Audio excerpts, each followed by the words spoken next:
நாங்கள் நேற்று தெளிவாக ஒரு கைது செய்யப்பட்டிருக்காங்க, ஒரு சில பேர் கைது செய்யப்பட்டிருக்காங்க. அதன் தொடர்ச்சியாக பல விசாரணை நடந்துட்டுருக்கு. இவர்கள் எல்லாம் சேர்ந்து வந்து இன்றைக்கி 35 கோடி 40 கோடி 50 கோடின்னு ஒவ்வொரு எம்எல்ஏட்டும் பேரம் பேசிகிட்டு இருக்காங்க. அதுக்கான ஆதாரத்துடன் காவல்துறை கைது செய்துள்ளது.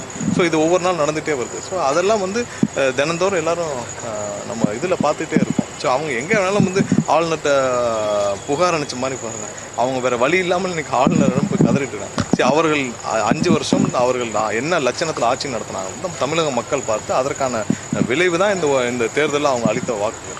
ஸோ அதற்கு நீங்கள் போயிட்டு ஆளுநர்கிட்ட போய்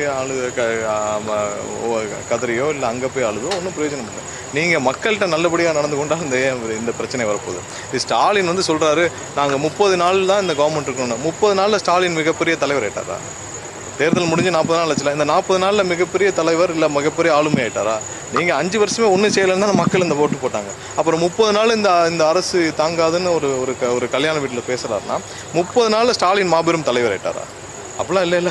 30 நாள் என்ன சாதிச்சார்? 5 வருஷமாக நீங்கள் முதல்வர் வந்து ஒன்றும் சாதிக்கல. இந்த 30 வருஷமாக என்ன மாபெரும் தலைவராகி நீங்கள் வந்து மக்களுடைய நன்மதிப்பு பெற்றீங்க? ஒன்றும் இல்லைல்ல. அப்போ நீங்கள் ஒவ்வொரு இடத்துலையும் 40 கோடி 50 கோடி கொடுத்து வாங்குறதுக்கு தயாராகிட்டீங்க. அதனால 30 நாள் இந்த ஆட்சியை அகற்றிடுவோன்னு சொல்கிற அளவுக்கு தைரியம் இருக்குன்னா பணம் தானே. இந்த பணத்தை வச்சு தானே 40 கோடி 50 கோடி வச்சா நீங்கள் யார் வேணாலும் வாங்கிடலாமா? நீங்கள் அதன் விளைவு தான் நீங்கள் பார்த்துட்ருக்கீங்க. நீங்கள் இந்த பணத்தை மட்டும் வச்சுக்கிட்டு ஒவ்வொரு ஓட்டுக்கும் 1000 ரூபா கொடுப்போம், 2000 ரூபா கொடுப்போம், ஒவ்வொரு இடத்துலையும் நாங்கள் கொடுத்து பர்ச்சேஸ் பண்ணுவோம், 40 கோடி 50 கொடுத்து எம்எல்ஏ வாங்குவோம்.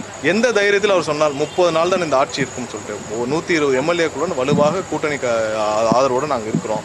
எந்த தைரியத்தில் 30 நாள் ஆட்சி இருக்காதுன்னு சொன்னார் ஸ்டாலின்? அப்போ வந்து 30 நாள் அவர் ஒன்றும் பண்ணல, மாபெரும் தலைவர்லாம் ஆகலைல்ல. இல்லை மிகப்பெரிய அளவில் ஒரு மக்கள்கிட்ட நன்மதிப்பை பெற்று அப்படியே பயங்கரமாக ஆட்டார். அதெல்லாம் ஒன்றும் இல்லைல்ல. இந்த வெறும் பணத்தை வைத்துக்கொண்டு ஒரு சில செந்தில் பாலாஜி மாதிரி ஆட்களும் இல்லை ஒரு சில தொழிலதிபர்களை வைத்துக்கொண்டு இவர் வந்து இந்த வேலையை செய்து கொண்டிருக்கார். கண்டிப்பாக மக்கள் தீர்ப்பு இன்னும் கடுமையாக இவர்கள் செய்கிற வேலையை மக்கள் பார்த்துட்டு இருக்காங்க. ஒவ்வொரு நாளும் இந்த அரசுக்கு எல்லா வழியிலையும் இவர்கள் தொந்தரவு கொடுத்துட்ருக்காங்க.